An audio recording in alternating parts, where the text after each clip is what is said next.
ሰላም ጤና ይስጥልን ከኢትዮጵያ ዜና አገልግሎት የዕለቱን ዜና ይዘን ቀርበናል። በቅድሚያም አርዕስተ ዜናዎቹ ነው። ባህር ዳር ተፈጥሮና የሰው ጥበብ ሲሰናኙ ምን ሊፈጥሩ እንደሚችሉ እያሳየች ነው ሲሉ ምክትል ጠቅላይ ሚኒስትር ተመስገን ጥሩነህ ገለጹ። የፌዴሬሽን ምክር ቤት ፍትሃዊና ተአማኒ የጋራ ሀብት ክፍፍል ለመፍጠር የዘረጋው ስርዓት ውጤታማ መሆኑን አስታወቀ። ኢትዮጵያ በዲጂታል የታገዘ የግምገማ ስርዓትን በመከተል በመረጃ ላይ የተመሰረተ የፖሊሲ ውሳኔዎችን እየሰጠች እንደምትገኝ የፕላንና ልማት ሚኒስትር ዶክተር ፍጹም አሰፋ ተናገሩ።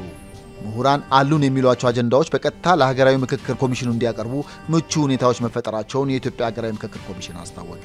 የኢትዮጵያን ብዝሃ ሕይወት ጥበቃ ፖሊሲ ለእርጥበታማና ውሃ አዘል አካባቢዎች ደህንነት አዎንታዊ ሚና እየተጫወተ እንደሚገኝ የአካባቢ ጥበቃ ባለስልጣን ገለጸ። የሚሉት የዕለቱ ዜናዎቻችን ናቸው። ከዜናዎቹ ጋር ሀብታሙ አክሊሉ ነኝ። አብራችሁን ቆዩ። ባህር ዳር ተፈጥሮና የሰው ጥበብ ሲሰናኙ ምን ሊፈጥሩ እንደሚችሉ እያሳየች ነው ሲሉ ምክትል ጠቅላይ ሚኒስትር ተመስገን ጥሩነህ ገለጹ። ፕሬዝዳንት ታዬ አጽቀሥላሴና ምክትል ጠቅላይ ሚኒስትር ተመስገን ጥሩነህን ጨምሮ የመንግስት ከፍተኛ አመራሮች በባህር ዳር የልማት ስራዎችን ጎብኝተዋል። የፌዴሪ ፕሬዝዳንት ታዬ አጽቀሥላሴ፣ ምክትል ጠቅላይ ሚኒስትር ተመስገን ጥሩነህ፣ የጠቅላይ ሚኒስትሩ የማህበራዊ ጉዳዮች አማካሪ ሚኒስትር መዋዘ ጥበባት ዲያቆን ዳንኤል ክብረት፣ ሚኒስትሮችና ሌሎችም ከፍተኛ አመራሮች ባህር ዳር ከተማ ገብተዋል። ከፍተኛ አመራሮቹ ባህር ዳር ከተማ ሲደርሱ የክልሉ ከፍተኛ አመራሮችና የባህር ዳር ከተማ የስራ ኃላፊዎች፣ የሃይማኖት አባቶች፣ የሀገር ሽማግሌዎችና የከተማዋ ነዋሪዎች ደማቅ አቀባበል አድርገውላቸዋል። ፕሬዝዳንት ታዬ አጽቀሥላሴና ምክትል ጠቅላይ ሚኒስትር ተመስገን ጥሩነህን ጨምሮ የመንግስት ከፍተኛ አመራሮች በባህር ዳር የልማት ስራዎችን ተዘዋውረው ጎብኝተዋል። በጣና ሐይቅ ላይ የሚገነባውን ጣና ማሪና ሪዞርት፣ አዲሱን የአባይ ድልድይ፣ የባህር ዳር ዓለም አቀፍ ስታዲየም፣ የኮሪደር ልማትና ሌሎችንም የልማት ስራዎችን ነው የተመለከቱት። በዚህ ወቅት ምክትል ጠቅላይ ሚኒስትር ተመስገን ጥሩነህ የአማራ ክልል የስራ ኃላፊዎችና የባህር ዳር ከተማ ህዝብ ለፌዴሪ ፕሬዝዳንት ላደረጋችሁት ደማቅ አቀባበል ምስጋና አቀርባለሁ ብለዋል። ባህር ዳር ተፈጥሮና የሰው ጥበብ ሲሰናኙ ምን ሊፈጥሩ እንደሚችሉ እያሳየች ነው ሲሉም ገልጸዋል። የፌዴሬሽን ምክር ቤት ፍትሃዊና ተአማኒ የጋራ ሀብት ክፍፍል ለመፍጠር የዘረጋው ስርዓት ውጤታማ መሆኑን አስታወቀ። የፌዴሬሽን ምክር ቤት የድጎማ በጀትና የጋራ ገቢዎች ጉዳይ ቋሚ ኮሚቴ ጸሐፊ ኃይሉ ኢፋ ከኢዜአ ጋር ባደረጉት ቆይታ ምክር ቤቱ ሀገራዊ ለውጡን ተከትሎ የተለያዩ የሪፎርም ስራዎችን ማከናወኑን ገልጸዋል። ሀገራዊ ለውጡን ተከትሎ ላለፉት 21 ዓመታት አገልግሎት ላይ የቆየው የጋራ ገቢዎች አስተዳደርና ክፍፍል ቀመር እንዲሻሻል መደረጉንም አንስተዋል። የቀመሩ መሻሻል በፌዴራልና በክልል መንግስታት መካከል ፍትሃዊና ግልጽ የሆነ የሀብት ክፍፍል በመፍጠር ክልሎች ተመጣጣኝ እድገት እንዲያስመዘግቡ እድል መፍጠሩን አንስተዋል። እንደ መንግስት ጠንካራ ተቋማትን ለመገንባት የተለያዩ ስራዎች መሰረታቸውን ጠቅሰው ምክር ቤቱን ግልጽና ፍትሃዊነት ያለው የጋራ ገቢ ክፍፍል መፍጠር ላይ በትኩረት ተሰርቷል ብለዋል። በዚህም ከሀገራዊ ለውጥ በፊት የነበረው የፌዴራልና የክልል መንግስታት የጋራ ገቢ ከ4 ቢሊዮን ብር ወደ 17 ቢሊዮን ብር ከፍ ማለቱንም አንስተዋል። ምክር ቤቱ በጠንካራ ስርዓት ላይ የተመሰረተና መተማመን የሚፈጥር የጋራ ገቢ ሀብት ክፍፍል ለማድረግ በጀመረው ስራ ከክልሎቹ በጎ ምላሽ እያገኘ መሆኑንም አንስተዋል። ምክር ቤቱ ፍትሃዊና ተአማኒ የጋራ ሀብት ክፍፍል ለመፍጠር በስርዓት ግንባታ ላይ ትኩረት ሰጥቶ እየሰራ ነው ብለዋል። የምክር ቤቱ የድጎማ በጀትና የጋራ ገቢዎች ጉዳይ ቋሚ ኮሚቴ የጋራ ገቢዎች ላይ የወጡ ህጎችና ደንቦች ላይ ግንዛቤ ከመፍጠር ባለፈ በየጊዜው በመገምገም የጋራ መግባባት ላይ እንዲደረስ በትኩረት እየሰራ መሆኑንም አንስተዋል። በዚህም ቀደም ሲል የነበሩ የፍትሃዊነትና የግልጸኝነት ጥያቄዎች ደረጃ በደረጃ እየተፈቱ መሆኑንም አንስተዋል።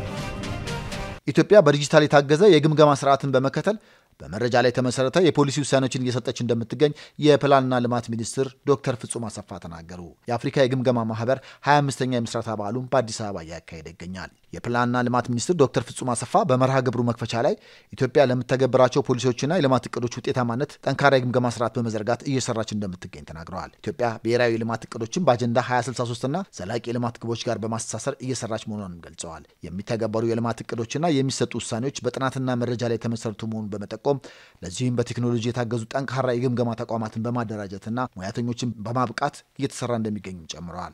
ተግባራዊ የሚደረጉ እቅዶችና ስትራቴጂዎች ላይ የሚደረግ ግምገማ ለዜጎች የሚሰጠውን አገልግሎትና የልማት ተጠቃሚነት ለማሻሻል ፋይዳው የጎላ በመሆኑ ተጠናክሮ ይቀጥላል ብለዋል። የአፍሪካ ህብረት የስትራቴጂክ እቅድና ትግበራ ዳይሬክተር ቦቶ ከባቦኒ በበኩላቸው በአጀንዳ 2063 የተያዙ የልማትና የሰላም እቅዶችን ለማሳካት ጠንካራ የግምገማ ስርዓት ወሳኝ መሆኑን አንስተዋል። የአፍሪካ ሀገራት ነባራዊ ሁኔታዎችን ከአጀንዳ 2063 ጋር በማስተሳሰርና በመረጃ ላይ የተመሰረተ ስትራቴጂ በማውጣት ሊሰሩ እንደሚገባ አሳስበዋል። በአፍሪካውያን ሙያተኞች የሚደረጉ ግምገማዎችን በማጠናከር የአፍሪካውያንን ችግር በአፍሪካውያን የመፍታት ባህል የበለጠ ሊጠናከር እንደሚገባም አስገንዝበዋል። ምሁራን አሉን የሚሏቸውን አጀንዳዎች በቀጥታ ለሀገራዊ ምክክር ኮሚሽን እንዲያቀርቡ ምቹ ሁኔታዎች መፈጠራቸውን የኢትዮጵያ ሀገራዊ ምክክር ኮሚሽን አስታወቀ። የኢትዮጵያ ሀገራዊ ምክክር ኮሚሽን በምክክር ሂደቱ ዙሪያ ግብዓት ለማሰባሰብና ይበልጥ ተቀራርቦ መስራት በሚቻልባቸው ሁኔታዎች ከምሁራን ጋር ተወያይተዋል። በመድረኩ የኢትዮጵያ ሀገራዊ ምክክር ኮሚሽን ኮሚሽነሮችና ምሁራን ተገኝተዋል። በመድረኩ የመክፈቻ ንግግር ያደረጉት የኮሚሽኑ ኮሚሽነር መላኩ ወልደማርያም እንዳሉት ሀገር ለሀሳብ ልዩነቶችና አለመግባባቶች መንስኤ የሆኑ ጉዳዮችን በመለየት ብሎም በመመካከር ሁሉን አሸናፊ የሚያደርግ ውጤት ላይ ለመድረስ የሚያስችል እንቅስቃሴ በማድረግ ላይ ናት ብለዋል።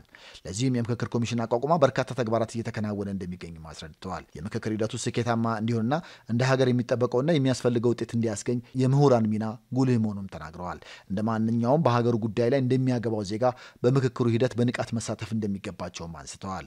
ኮሚሽኑ ምሁራን በምክክር ሂደቱ እንዲካተቱና ንቁ ተሳትፎ እንዲኖራቸው የተለያዩ ጥረቶችን በማድረግ ላይ ይገኛል ብለዋል። በዚህም ምሁራን በአጀንዳ ልየታ ህዝባዊ መድረኮች እንዲሳተፉ ሁኔታዎችን ከማመቻቸት ባለፈ አሉን የሚሏቸውን አጀንዳዎች በቀጥታ ለኮሚሽኑ እንዲያቀርቡ ምቹ ሁኔታዎች መፈጠራቸውን ጠቅሰዋል። የኢትዮጵያን ብዝሃ ሕይወት ጥበቃ ፖሊሲ ለእርጥበታማና ውሃ አዘል አካባቢዎች ደህንነት አዎንታዊ ሚና እየተጫወተ እንደሚገኝ የአካባቢ ጥበቃ ባለስልጣን ገለጸ። በከፍተኛ ኃላፊዎች ደረጃ የእርጥበታማ አዘል መሬት የመንከባከብና መልሶ እንዲያገግም የማድረግ ስትራቴጂካዊ የምክክር መድረክ ተካሂደዋል። በውይይቱም የኢትዮጵያ አካባቢ ጥበቃ ባለስልጣን፣ ለጋሽ ድርጅቶች፣ የግሉ ዘርፍ ተዋናዮች፣ የከፍተኛ ትምህርት ተቋማት ተወካዮችና የዘርፉ ምሁራን ተሳትፈዋል። በዚሁ ጊዜ የአካባቢ ጥበቃ ባለስልጣን ምክትል ዋና ዳይሬክተር ፍሬነሽ መኩሪያ መድረኩ በተፈጥሮ ጥበቃ ላይ በትብብር በመስራት የጋራ ርዕይና የወደፊት ዕጣ ፈንታን ለመወሰን ከፍተኛ እገዛ ያደርጋል ብለዋል። የኢትዮጵያ እርጥበታማ የስነ ምህዳር አካባቢዎች ለብዝሃ ሕይወት ደህንነት፣ ለውሃ ሀብት አስተማማኝነትና የአየር ንብረት አደጋን ለመከላከል ወሳኝ መሆናቸውን ገልጸዋል። የኢትዮጵያ መንግስትም እርጥበታማ አካባቢ ለብዝሃ ሕይወት ደህንነት መሰረት መሆናቸውን በመገንዘብ የልማት አጀንዳ አካል በማድረግ በትኩረት እየሰራባቸው እንደሚገኝ ተናግረዋል። በዚህም እርጥበታማ አካባቢዎች የኢትዮጵያ ብሔራዊ ሀብት አካል በማድረግ መጠበቅና መንከባከብ የሚያስችል ግልጽ የፖሊሲ አቅጣጫ በመቅረጽ ተግባራዊ መደረጉንም አንስተዋል። የፖሊሲ አቅጣጫውም የስነ ምህዳር ደህንነትን በመጠበቅ ከአካባቢ ጥበቃ ጋር የተጣጣመ የእርጥበታማ አካባቢ ልማት እየተከናወነ እንደሚገኝ አስረድተዋል። የአካባቢ ጥበቃ ባለስልጣንም የኢትዮጵያ እርጥበታማ አካባቢዎች የሚከታተል የስራ ክፍልና የሰው ኃይል በማዋቀር በትኩረት እየሰራ እንደሚገኝ አስታውቀዋል። የዓለም አቀፍ የእርጥበታማ አዘል መሬት ጽሕፈት ቤት ዋና ስራ አስፈጻሚ ኮራድ ክራይገር በበኩላቸው የኢትዮጵያ እርጥበታማ አካባቢዎች ስነ ምህዳር ለዜጎች ኢኮኖሚያዊ ልማት መሰረት ናቸውም ብለዋል። ኢትዮጵያን በደን ልማት፣ በንብ ማነብና ሌሎች የስራ ዕድል መስኮች ዜጎችን ተጠቃሚ በማድረግ በስነ ምህዳር ጥበቃ አስደናቂ ስራ እየሰራች እንደሚገኝም ተናግረዋል። ዜናው አበቃ። ሰላም ቆዩ።